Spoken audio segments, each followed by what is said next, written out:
Yes? Oh, okay, there's sound. That's so nice. Okay. Hello, hello. There's actually I almost know every face here now. There's two faces I don't know, but I'm gonna pretend that no one knows anything about this subject whatsoever.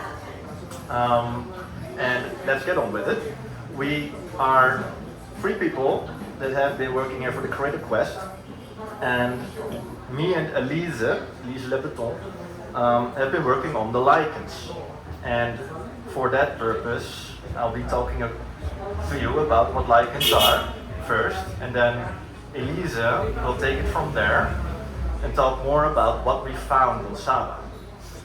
So, some quick facts about lichen, if you know them or not, is that they have survived the vacuum of space, at least temporary. We sent them up to the space station and let them hover there for a while, and then returned and gave it a drop of water, and then it was fine. More on that later. They also grow on all continents, even Antarctica, and they can be pretty uncomplicated when you sequence them. When you look at them from a genetic level, there are many genomes coming out of it, and we don't really know how it's all connected together. They can grow on almost anything, from rocks to even tree leaves, and that's something that Elise will talk a bit more about on the tree leaves. And their life strategy is the inspiration behind the term symbiosis, which means living harmonically together. And I'll explain a bit more about that. Who am I? I'm Harold. I work as a guest researcher for Naturalis Biodiversity Center. I graduated last year in a master's with science communication. Worked for a while for a startup doing innovation on green urban bryophyte walls, so trying to get living walls. And I worked for the expertise center on bryophytes and lichens for half a year. And then I stopped, and now I came here. Now I'm here. I'm focusing on ecology and on science communication. Which brings me to the next thing. I wrote a book about lichens because science is great, and we are all going absolutely nuts here on the island for all kinds of species, and then we're like, oh wow, there's 10 species on a leaf. All those names maybe not be the best thing for a broader audience, so I wrote a book that is aimed at a broader audience. Maybe it gets translation to English. I try to do everything in a way that it translates to a broader audience, because that's the way to get new people in. So this is one snippet from the book, which is basically very nice pictures, and then people are like, whoa, okay. Can you go back to that nice picture? Can I go back to that nice picture? Okay, I'll go back to that nice picture. Yeah. Thank you. So that was enough promotion for my own book. So by the end of this talk, you will know why lichens are true biology marvels. You will know something about the biodiversity on Saba, and what their role is for ecosystems and what their function is for us humans, because they're pretty damn useful. So, what are lichens? And I'm gonna ask you already know, so I can't ask you. So, you have no idea what a lichen is? Make a guess. I don't know what your name, but...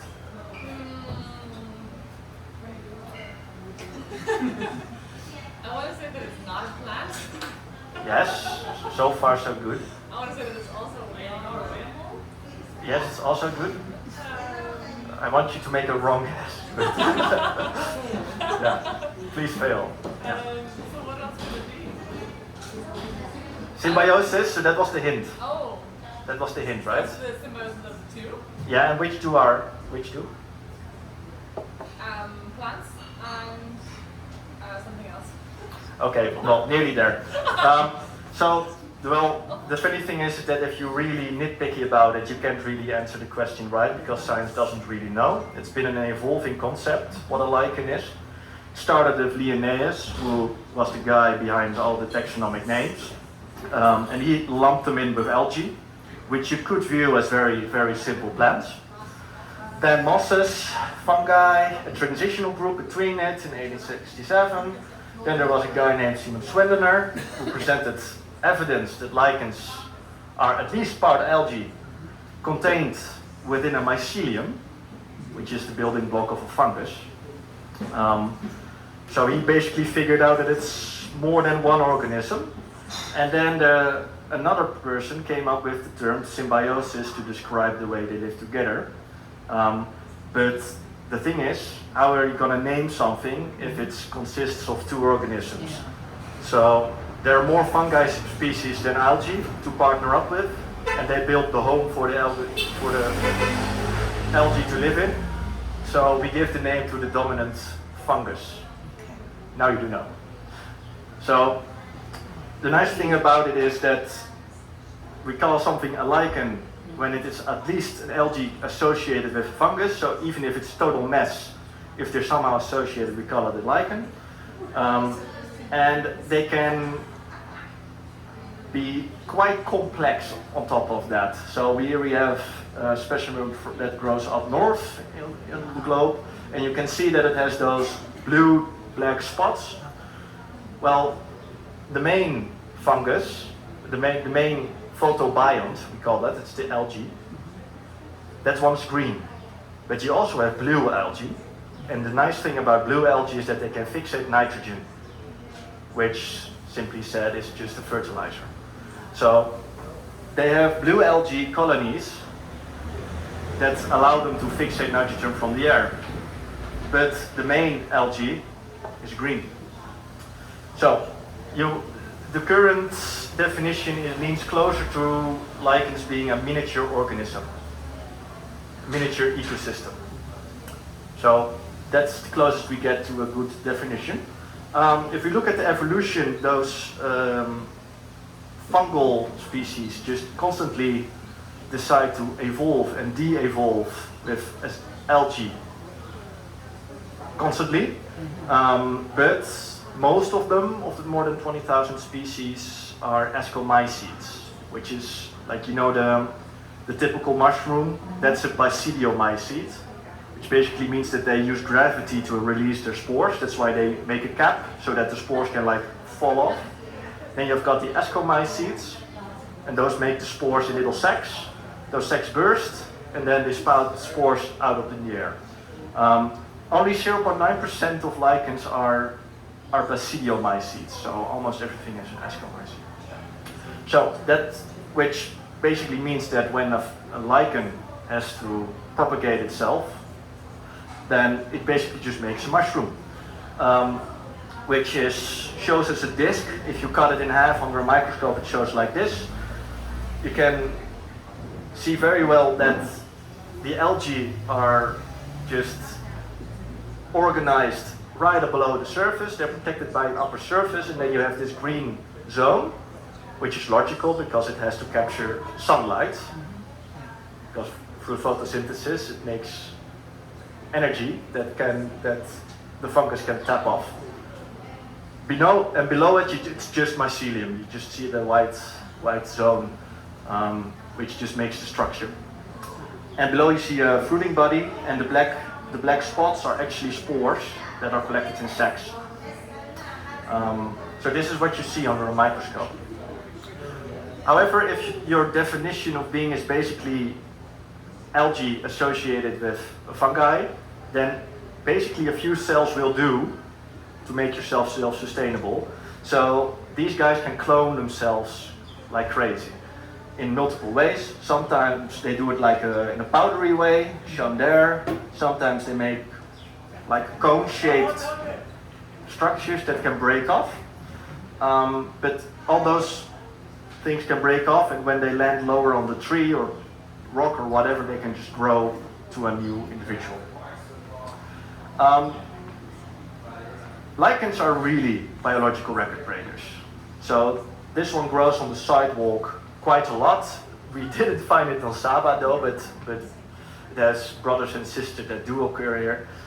It's called Rusavskia elegans, and this one was sent up to space. They let it hover there for 18 months in the vacuum of space, returned it, gave it a drop of water, And tada, it basically just survived. Why? Because if you want to survive on a rock, Yeah. you better come up with something to protect yourself against the radiation, but also the drought, like the absolute aridity of the place. So they make these striking colors to protect themselves like a natural sunscreen, and that allows them to survive those kinds of places, which is basically enough to even survive space for a while. Some of them can live for 9,000 years or older in a place like Antarctica, which allows us, again, to look at the place and see how stable it is and how old it is. So if something, a lichen has been growing there steadily for 9,000 years, we know not much has happened there. So in global ecosystems, lichens can basically survive anything except competition. They don't grow very quickly, which means that where they are dominant, plants do not thrive as well. So in the tropics, they have a hard time. They mostly occur on bark and on leaves, but also on rocks, just the few surfaces that plants don't touch. In the temperate zone, it's a bit more broad, and then boreal, up north, you've got like reindeer moss. You've got reindeer that live off a full diet of lichen because they occur so much. So lichens can initiate succession, which means that one community follows another. They can colonize a bare strip of land, like a volcanic island. They accumulate biological matter, and that provides a base for other plants to live on. So, if you're very tiny, you can specialize like crazy. Which means, because if you're this small, then you're adapted to an environment that's only a few centimeters above it, right, or surrounding you. Which means that there's all those microclimates that determine the shape and functioning of the lichen. Which means that you have species that can grow on leaves, like these here. You've got species that grow on rocks, you've got species that grow in the fissures of bark only in old bark fissures. This makes them really interesting. This is also what makes them useful for us, because if you're specialized to a certain environment and something changes, you can tell by the lichens disappearing or presenting themselves. If you have an old growth forest or a young forest will not have the same lichen species as the old growth forest. Just as an unpolluted place will have different species than a polluted place. There are a few maps, one of them was made in Italy, that even link the occurrence of lichen species perfectly, pretty good, with human diseases like lung cancer, because the pollution and certain lichen occurrences correlate with each other, which is pretty interesting. They're also interesting for animals. So especially in the tropics, you have animals like hummingbirds that we see here on Saba a lot that use lichens for their nests.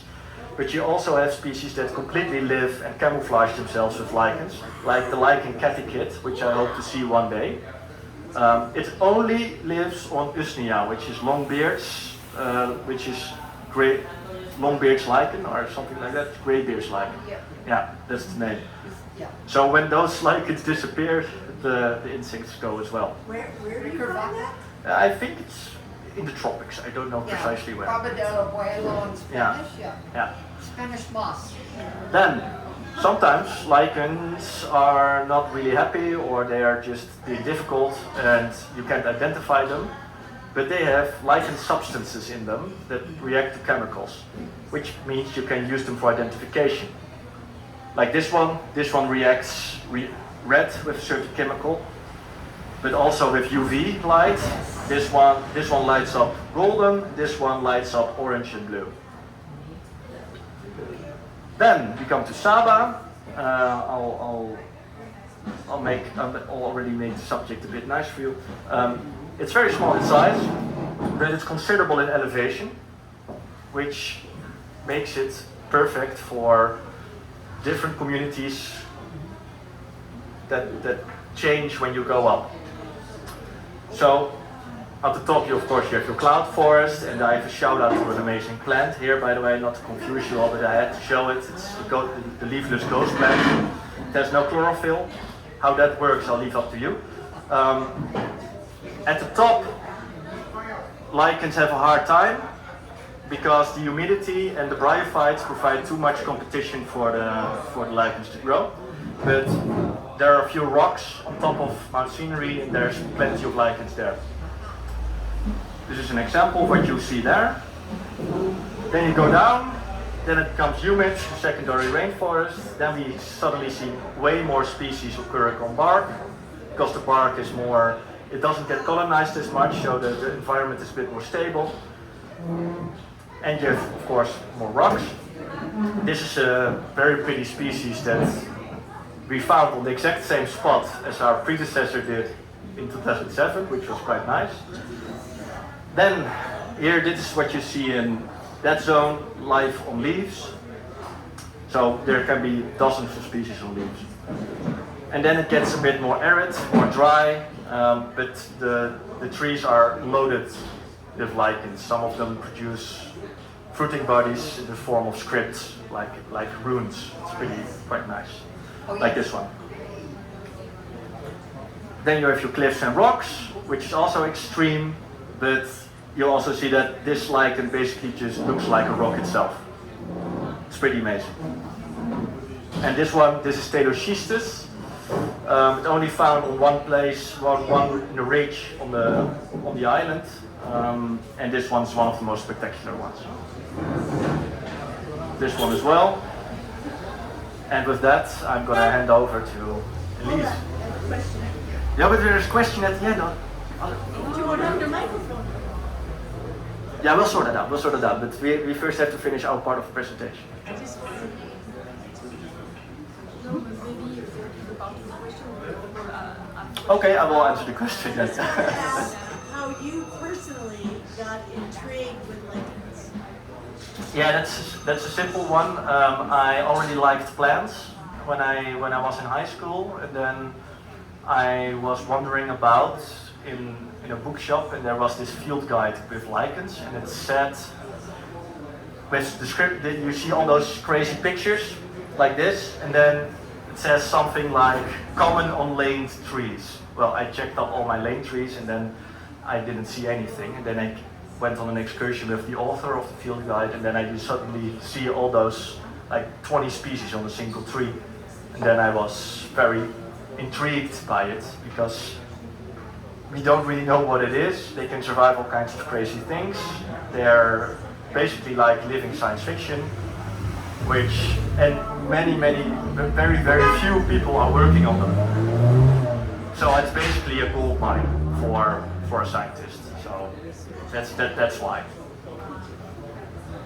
Another question? Do you now know what lichens are? Yeah, so their structure is mostly mycelium then. Yeah. They have some photosynthetic cells.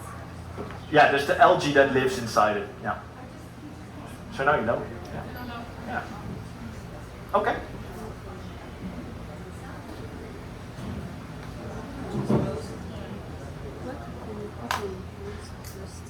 Oh, it's fine.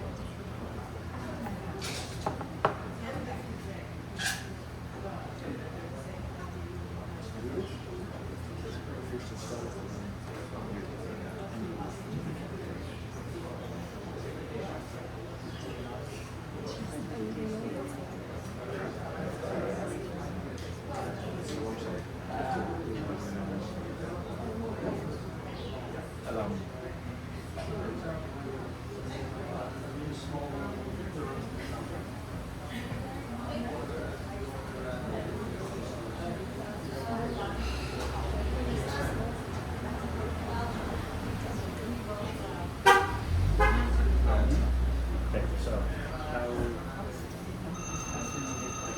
Yeah, sure.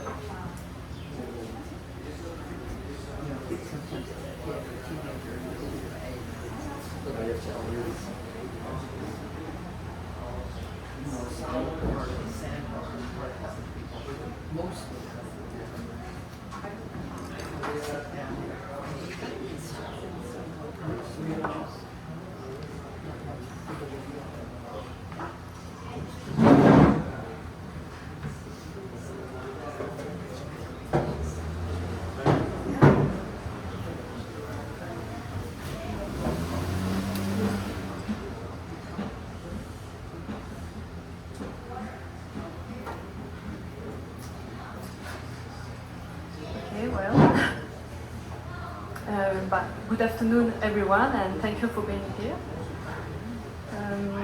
We have seen a nice presentation by Harold about what lichen are, and now we are going to talk about lichen from Saba.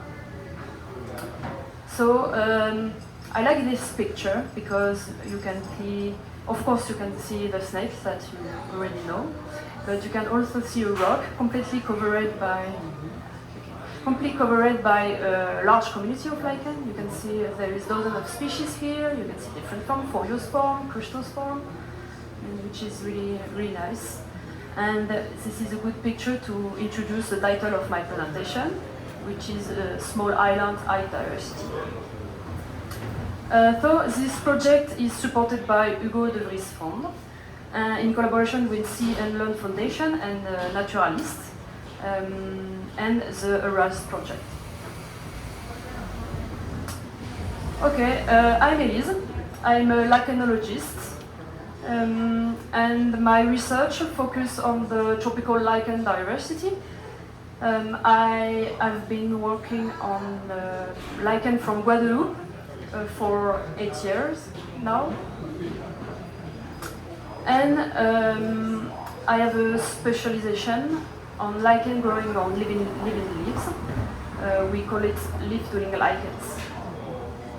You can see, you can see here, and Guadeloupe, it's really near Saba. So I was really excited to go to Saba because we found some species in common between the two islands. So it's really interesting for biogeography purpose. So let's talk about the state of the art of lichen from Saba. We can distinguish two main phases. The first, it was during the 19th century. We can form opportunistic collection of lichens. It was in fact botanists visiting the island and just collect some lichens, so it's opportunity collections.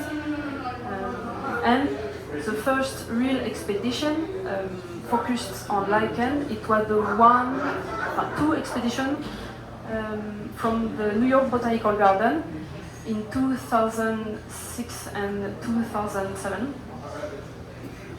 So this is the early lichen collection from Saba. So let's take a closer look at what they discovered during the lichen expedition. So two expeditions. Bill Buck and Harry Sipman collected many lichens, more than 300 specimens, corresponding to 208 species. So it's a lot, given the fact that this is a really small island. And this work is the first real overview of the lichen diversity of Saba. But the thing is, this result were not formally published. The result is available online. There's a Saba lichen virtual herbarium. All the data were compiled by Sipman, but he didn't publish it yet.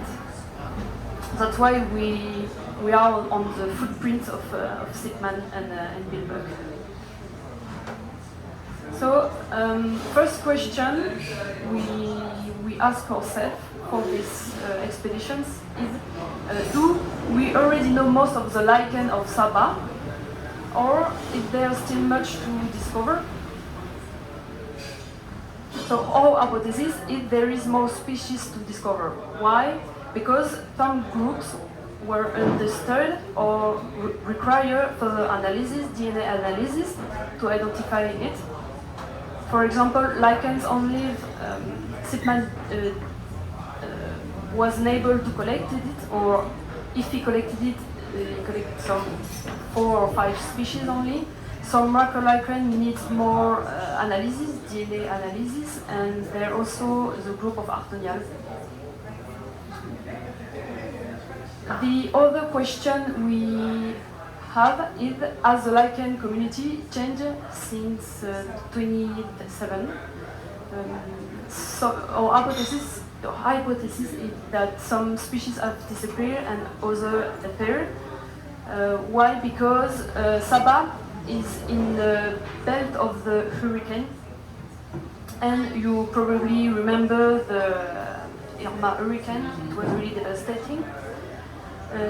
About 60% of the Saba's nature was destroyed or damaged. It's a lot, and as Harold told you, lichens are really sensitive to changing in environmental conditions. That's why we think that maybe some species have disappeared since 20 years, or maybe others have appeared. Maybe we will see a change in the lichen community on the island. That's the question. So here we are, Critter Quest 2.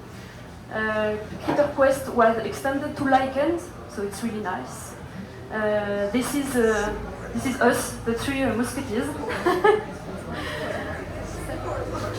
So our main objective is to completing the picture of lichen from Saba. So basically, we need to do a new lichen expedition, new collection across the island, and we will synthesis of all available data from the island, and then we will compare past and present knowledge about the lichen diversity. So we will see if there change in lichen distribution, and all this work will be in collaboration with the lichenologist Henry Sitman.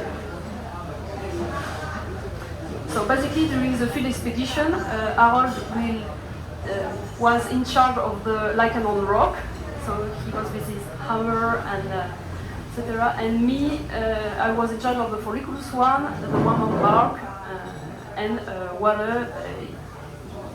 He's doing this presentation after me, so he will do his presentation after me. So we will see about fungi. Anyway, so field work. This is here a map showing all the collection sites we have done so far, and the expedition isn't finished yet, so there will be more.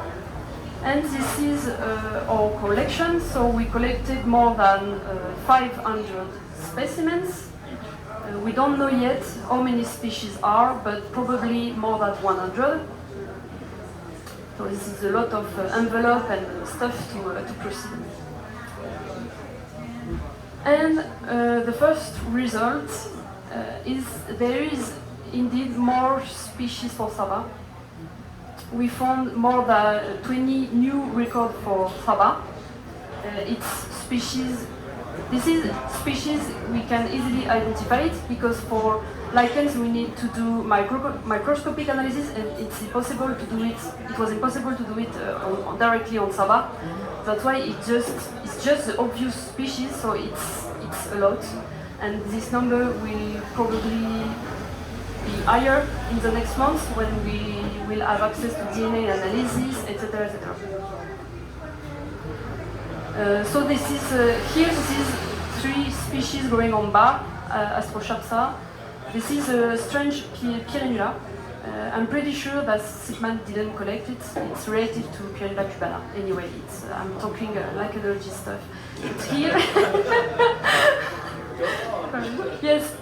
And here, this is lichen on leaves, and most of the new records come from lichen on leaves. Indeed, because Sitman didn't collect it so much, and I was focused on this group. So one of the result is we found a new record, and it was discovered during science and seeker outdoor activity, which is nice. So during the science and seeker class with the school, St. John's School, kids went to the field, and we organized a bingo, lichen bingo. And kids needed to find at least 3 lichens to win. And we proposed this one, the white spotted lichen. Why? Because it's a really abundant species in the Caribbean. We found everywhere, but not yet in Saba. So I was quite surprised, and I just said, well, I will put this because we will probably find it. And it happened. Debbie and the kids found the famous species. So this is Chatsa trema, and this is an example of a new record for Saba. So another example of new record, new lichen for Saba we discovered, it was during the public lichen walk. Remember, some of you were here. During this walk, we crossed by a panel here, so it's a Crispin Trail panel. And on this panel, we found dozens of leaf-dwelling lichens. So they found this substrate really suitable. So we took it, and it's here, so I can show you. So this is not a really big panel. You can see it's kind of A4 sheet, and I found 11 species on this. It's really abundantly colonized. And there is 11 species, and the most interesting thing is we have a new species for science here, Bophiaceae, and we have a new record, it's Fouragea officina, but it was really fun to find this species on artificial substrates. You can here the closer look of the species. We will see them after my presentation. I have my hand lens, so it's up to you if you want to see it by yourself. And the interesting fact is that this small panel shows the entire diversity of leaf-dwelling lichens found at this location. That's crazy. So basically, we just need to take this panel and we have the whole diversity of the sites here. So no need to collect leaves, all is here.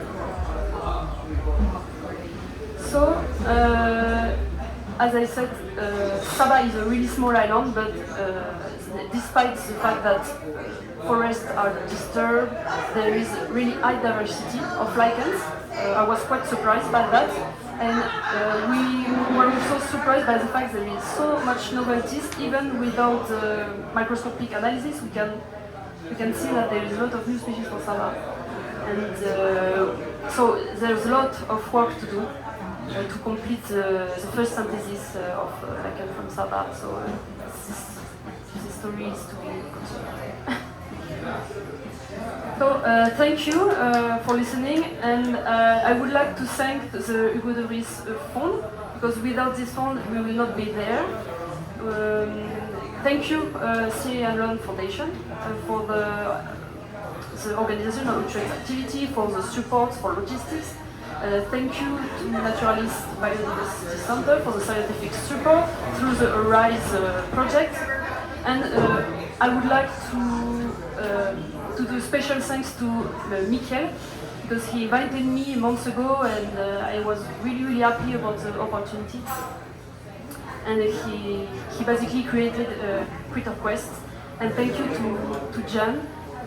He was always reach after us to know if we are safely, etc. So thank you.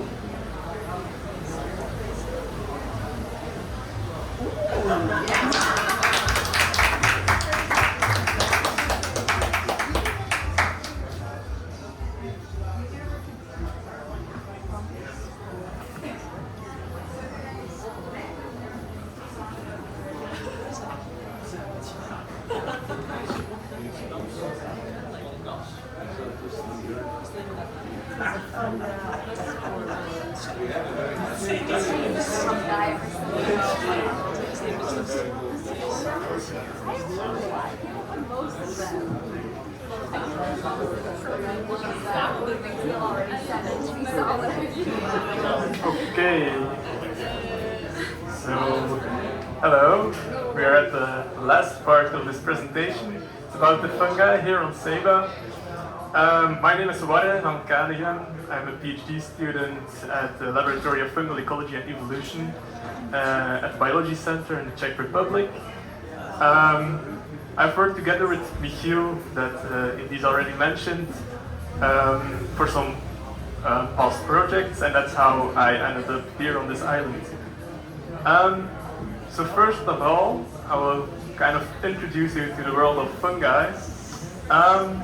Fungi, you might or might not know, are not plants. It's often confused with plants and intermixed, and that has an historical context. But fungi are located here on this tree of life, and they are actually quite closely related to animals, to us, while the plants are here. So they actually, evolutionarily, they don't have a lot in common, but through historical reasons, they were often treated as the same, and you still see this today in musea or institutes, that there's one botany department where plants and fungi are studied together, which is a bit sad for the fungi, I think. First of all, these fungi, how they differ by plants is they do not do photosynthesis, they cannot produce their own food, so they get their food from other things, from the environment. There are two major groups: the saprotrophic fungi, who break down organic matter. Like you can here see, mycelium growing on leaf litter. And this mycelium, this white surface here, is composed of a lot of very thin thread-like hyphae, we call them, which are basically just tubes. And they excrete enzymes, and they will degrade these leaves, and then they will take up these broken down components, and that's how they grow. Apart from these saprotrophic fungi, we also have fungi that have a symbiotic relationship with other organisms, like lichens, you've just heard, but there are also a lot of other mutualistic, symbiotic interactions. Within these symbiotic interactions, you have mutualism, which means that both the fungus and the other organism benefit from the relationship, like in lichens.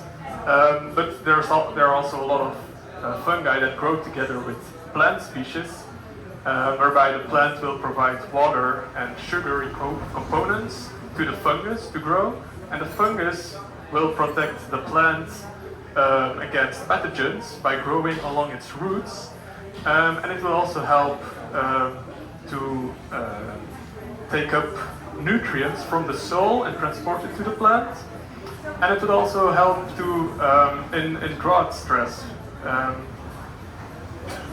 So this is mutualistic interactions.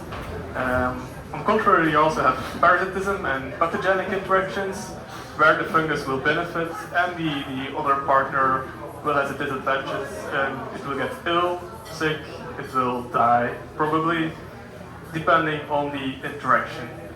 These fungi, they are everywhere. We have seen already the lichens, they are on all continents on Earth. They are literally everywhere. Spores are flying around us constantly. There are fungi growing on our skins, they are in our guts. Many species of these fungi remain undiscovered. There are about 260,000 species of fungi described currently. And while scientists estimate that there are about 2.5 million species on Earth, but there are also estimates of up to 10 million or 100 million species of fungi, which means that less than 10% of fungi are currently known to us. These fungi, especially the mushroom-forming fungi, show a high diversity in their size, in their core, and the shape, which I will show you in a minute. But first, I have some numbers and facts about the fungi on Saba. I went through several databases to look for fungal records on the island. It didn't take much time because there was not a lot to find.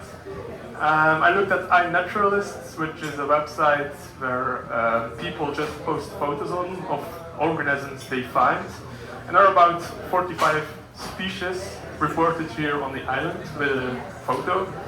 But most of these species are not validated, so we are not sure if they are really this species or not. So it's better to treat these as records than as separate species. There's also another database where I found 17 species, but 16 of those are duplicates from iNaturalists. And then there's only one scientific study done here on the island very recently, on Coprophilus species on the island, and they found 38 species growing on dung. So Coprophilus means that they are fungi that specifically grow on dung. So this gives it a total of about 84 known fungi on the island. They're specifically grown on what? On dung. Dung, yeah. So we get about 84 known species on the island, which is not a lot. If I go hiking in Belgium in a small forest patch in autumn, I can get up to 100 species in one afternoon. So yeah, we don't really know what is growing here. So the past 2 weeks I've been walking around the whole island here. I made 300 collections, more than 300 collections of fungi. They belong to about 250 species, most of which are not recorded yet.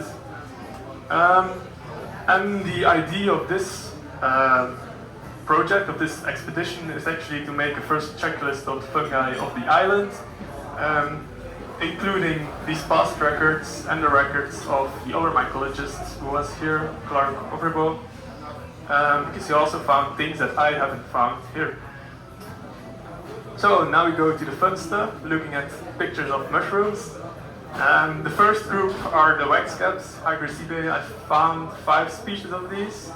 They are very typical species of, well, I associate them with nutrient-poor grasslands because that's where these grow in Europe and North America. But in the tropics, they just grow in the rainforest. We don't really know how they interact with their environment. People think that they live together with mosses, but we are not sure yet. And they are very easy to recognize because they have these bright colors, often yellow, orange, red, and they have quite thick, waxy gills. So it's a group that's very easy to recognize in the field.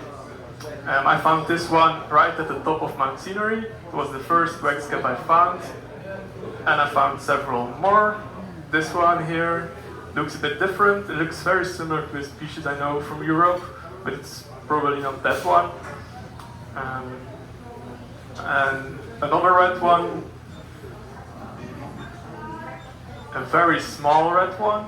This one is about this big, like half a centimeter, and I found it by accident. I was looking at another fungus nearby, and some leaf litter fell, and I saw a tiny red spot. I thought, interesting. So I started digging in the leaf litter. I found 5 more of these. Very exciting to see something so small, but so bright. And another, the last one, is a very funny one. I found it yesterday. And this has, like, in the center of its cap, like a tiny peak. Even the very young fruiting bodies have this. And I haven't seen any species of this group having this, so it could very well be that this is something undescribed. Next up we have Luteus species. Most of these species grow on wood, on decaying wood, and species in this genus have pink spores, which can be seen here on this picture and here. And this is a very young fruiting body, which has white gills, and once the spores mature, the gills turn pink because of all the spores. I think that's very cool to see in the field. This was actually one of the first fungi I found on the island 2 weeks ago. Then a milkcap. It's the first record of a milkcap on the island. It's also the only one I found. Milkcaps produce like a watery solution when you bruise them, when you damage them. And the fun thing about this species is that it not only produces this solution, but it also turns the white gills and the white flesh, like here, it turns it a bit brown. And these kind of characteristics are used to distinguish these species. There has been quite some research done in Africa and Southeast Asia on this group, but recent studies have shown that the diversity in South America and Central America is much more diverse than they first thought. So again, I am not really sure what kind of species it is. It could very well be something new to science. Then we have stinkhorn mushrooms. I found two species of those. The first one is this one here. They form like these devil's eggs, they call this. It's actually a protection for the spores, which are here inside. And once the growth conditions are good, this will burst open and it will grow this thing here. And the spores are like displayed here. And they are displayed there because stinkhorns smell very bad. And that's to attract flies. And that's how they disperse their spores. So instead of using the wind, like many mushrooms do, these stinkhorns produce this sticky brown mass, which are full of spores. The flies like to eat this stuff, but the spores will also stick to their legs. The flies will fly away, land somewhere else, spores will stick there around, and then they can start growing again. So that's how these fungi disperse. This afternoon I went back to this first location where I found these balls, because I had hoped that they would have shown something like this, but there are still these balls. So they are probably waiting there until the heavy rains start, I guess, because it's been very dry there. So yeah, I don't know what these will look like once they are fully grown. Club furling coral fungi, they are one of my favorite groups. Only one species in this whole group was recorded before on Saba, and that's this one. So all the others you see here are new records for the island, and it could be possible again there are undescribed species in here. These club fungi are very simple clubs. So they have like a base here, which is not fertile, so there are no spores formed here. And then they have a very long club where the spores are formed. Some can be very tiny, like these ones, they're only a few millimeters, while these ones can grow up to 10 centimeters or something. This coral fungus here, I found it at 5 or 6 different trails. And it's actually one of the most commonly encountered mushrooms during the whole expedition, which is a bit surprising in my case, well, for me, because most of these coral fungi, I'm used to the temperate regions in Europe, and most of these coral fungi are very rare there, so to observe this kind of fungus all over the island was surprising to see. It's very fun to look for these, just digging around in leaf litter. Yeah, I really like this group. Then we have crust fungi. I don't really like this group, but they are everywhere. So every time you turn around a log of dead wood, there will be a crust growing on there, and these crusts can have many different colors. A lot of yellow colors here, but I also found a pink one. They can have like different structures on this crust, like a little bit of teeth here. Some can be completely flat or even. And surprisingly, no species of crust fungus was ever reported. So all of these are new records, and again, possibly new species to science are in here. Similarly, the cup fungi, there was 1 or 2 records of species related to this one, but all the others shown here have never been recorded before. They are often very tiny, only a few millimeters diameter, and they can have like this very fleshy yellow color, but others are like very boring brown. They often grow on dead wood again, but some species I found growing on the ground. which might suggest that they live together with trees or plants. Something that really interested me was finding fungi on insects, because that's what I mainly study for my PhD. Here I found this cocoon of a moth. You can see here this darker region, this is the pupa of the moth. And on this pupa there was like this fungus growing. It's a type of cordyceps, it's like a zombie fungus. And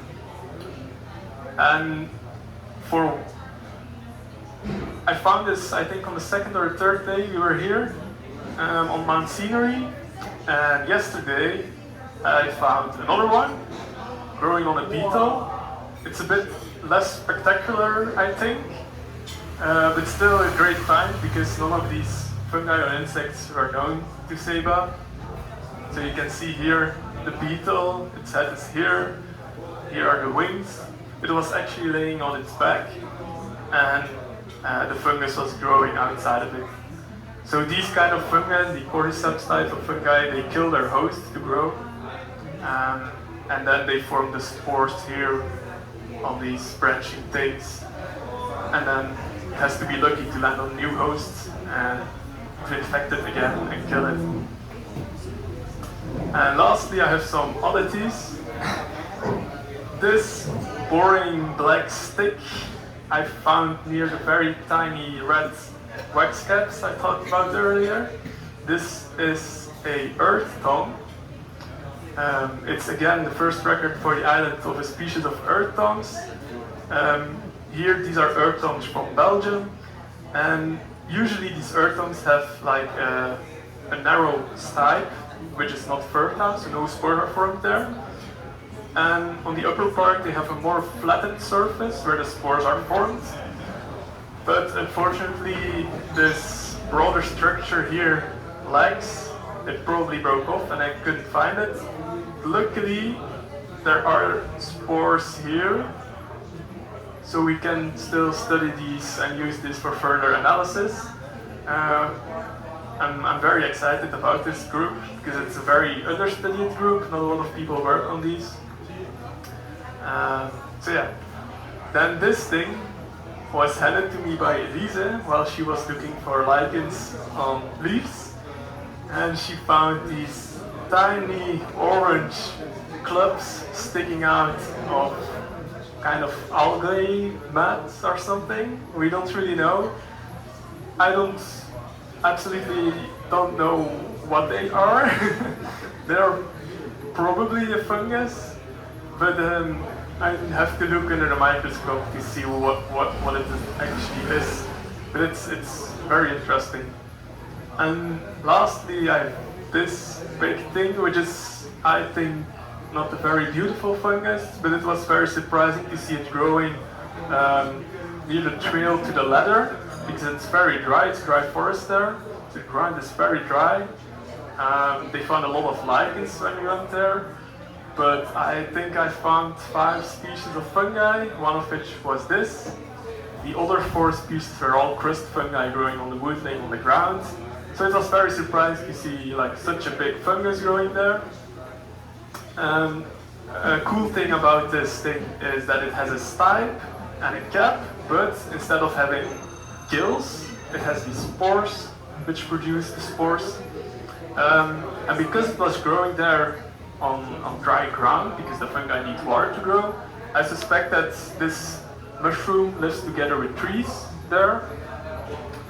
So this is the symbiotic interaction where the tree provides water for the fungi to grow. Otherwise, I don't see a logic explanation to explain why this fungus was able to grow there. So these were some of my finds. I had a lot more, but I think we would run out of time to discuss all 300 of them. So this is it. Thank you for your attention.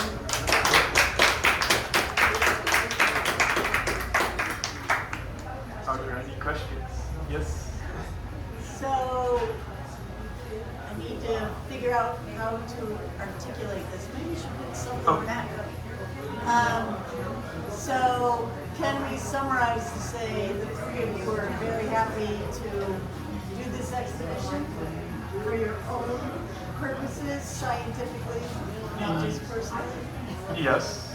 Can you give us a soundbite on why this is important for Saba, for science, and how it plays into the bigger picture of biodiversity and the importance of monitoring and doing this kind of work? Do I have to answer on? Yes. If you want to, you can. Or Harold? Or you can get together and make a soundbite later. So, first of all, I think for personally or our experience, it was a very good experience. It was my first time in tropics, so to gain experience working here is a very good thing. And the same was for Harold. For Saba specifically, I'm not very familiar with these islands. I think Elise, because she has worked a lot on Guadeloupe, can maybe a bit more elaborate on this. But a lot of these groups are completely unknown on the island, while on other islands here in the region there's much more known. And this kind of biases in science are quite well known for several groups, but they also limit the study of broader aspects or broader influences like climate change, for example, but also turnovers in species composition, like Elise talked about. If we don't have a knowledge on what's living here, we cannot really tell what is disappearing or what is coming to the island. So we can't really say something about the state of biodiversity on the island. So I think that is one very important part of this mission. Yeah. And then maybe Harold wants to add something. Yes, okay, so yeah, just for the lichen part, there's a difference between going to one place for a few days and having the time to sample it quite properly. In science we have sampling efficiency. It basically means in all ecosystems on Earth you have a few species that are common and you have a lot of rarities. So a few of the species are the builders of the community. Think of it as a simple woodland. You have a few tree species that build the wood. In the tropics it's different, but just in principle. And then you have a lot of species depending on the woodland living in there. So a single tree, a bird nests in it, there are insects living in the nest, and so on and so on. So one way to determine if you have sampled very well is when you look at what you found and how often you found it. So it's like getting Pokemon cards and then seeing how often you get the same species, like the same card. And once it becomes really difficult to find new species, you know that you've sampled a lot, up to more than 90% of what's there. I think we have some reference material from Timans expedition here from 20 years ago, and we found most of what we found was also found by him, and we found some new things, which means that for science it's a nice one to be thorough. It's for Saba, it's just an ideal location to do research because it's not that big, so you can really see if you've sampled properly. And yeah, of course, for lichens, there's many species that haven't been properly described. There's many experts missing in tropic lichens. Elise showed me was already pretty good with tropic lichens, and I've learned so much here. So what we've collected here, if you collect hundreds of specimens, if you take genome, you can do DNA research on it. You have research for years and years and years to come. So of course, it's relevant for science. So it was really nice to be here. So one more question. Why, if we were trying to tell a Dutch politician why we need this work Dutch politician. Oh, political questions now. Okay. Why is it So, important to study?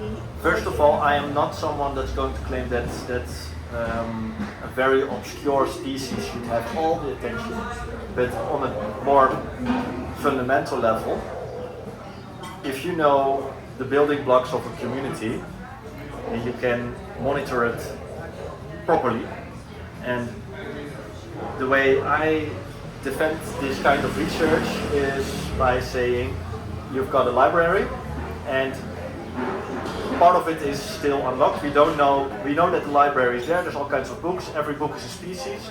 Some species are not that important, some species are not very well known, but you only know it once you've read it and sampled it, right? So if it gets destroyed, we can discuss about it, whatever. No one really knew the meaning of it or the value of it, because there's nothing left to discuss. That's why this kind of research is important. And for Saba is one of the few islands that is relatively unspoiled in its communities. So that gives you a very good idea of how things should be or should behave, and the way to look to see how well they are behaving is by the species they're growing in. So yeah, that's with this data on multiple facets, insects, mushrooms, plants have already been done. You can tell a lot about how the island is doing. That's what I would say. Is that, yes? Okay. Now, could this also, your research gives you a baseline? Baseline. So that over the years with hurricanes and any changes, you would compare the future with this time period. Yeah. If a few people come here in 30 years, and maybe 10 years after a hurricane, you can do that kind of study. It's nice. Yeah, to see the changes. Yeah. So some of these populations are very local, so if they're destroyed, you can also, and you study it again in so many years, you can say something about island theory. And so that's the theory describing how many species are colonizing and finding the island over time, and the ones going extinct. And then also with our different little microclimates, different altitudes, you have different types. So this little island gives you a large variety because of the microclimates. Yeah, it's very nice. That's just goes up straight. It's like a child would draw an island. That's Saba. And the nice thing that it has not been polluted or destroyed. So that's very nice. And that's kind of my question. So, because we have these 5 climate zones and you're only here for 2 weeks, do you feel that's adequate time to look at what we have? Or do you feel like if we were here for 3 months, we would really have a better understanding? Or did you do enough basic sampling in there that you feel it's adequate? I mean, I was completely overwhelmed with all the new species for me. This is the first time in the tropics. For Elise, she has more experience with it. But if you have enough time here, we already spotted the patterns on similar places, on the altitude line. You'll get similar species, and if you sample more thoroughly, you'll get less and less new species. And we've already hit that. Like, if you graph it, you get a very nice graph, and then at some point you have to invest way more time in getting new species, and we're already in that bottom end. So I would say, would you agree with that? Yes. I just would like to add that this is also an insular ecosystem, and in this kind of ecosystem there is a lot of microclimate, and diversity begets diversity.